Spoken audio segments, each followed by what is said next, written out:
रात के करीब 3 बजे थे। मैं एक छोटे से शहर के सुनसान रेलवे स्टेशन पर अकेला खड़ा था।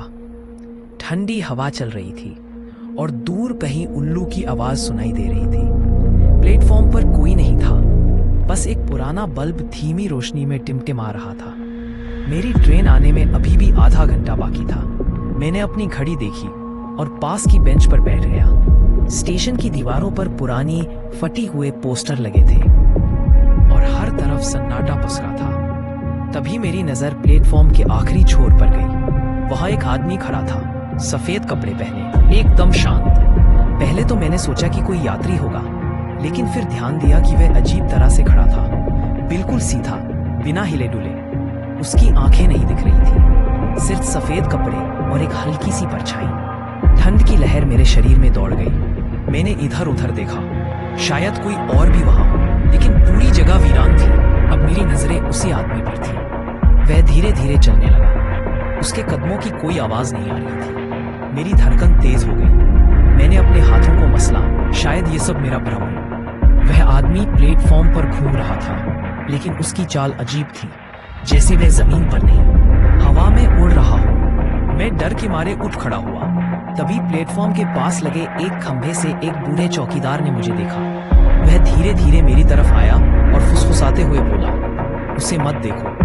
मैं सन्न रह गया। कौन? मैंने हकलाते हुए पूछा।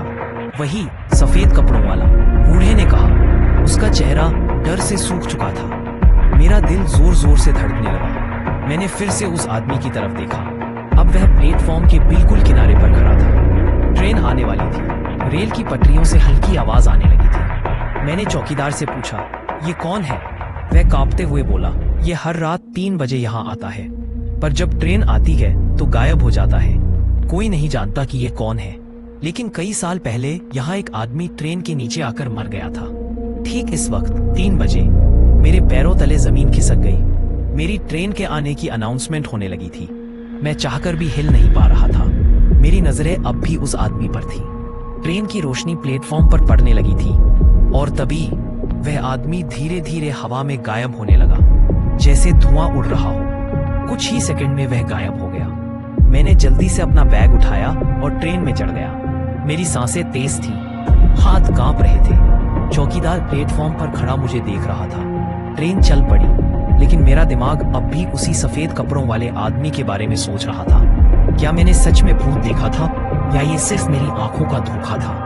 लेकिन चौकीदार की बातों और उस आदमी के गायब होने से ये साफ हो गया था कि ये मेरी आंखों का धोखा नहीं था। उस रात के बाद मैंने कसम खाई कि कभी किसी सुनसान रेलवे स्टेशन पर अकेले नहीं रुकूंगा। सो आई होप गाइज आपको वह हॉरर स्टोरी अच्छी लगी होगी।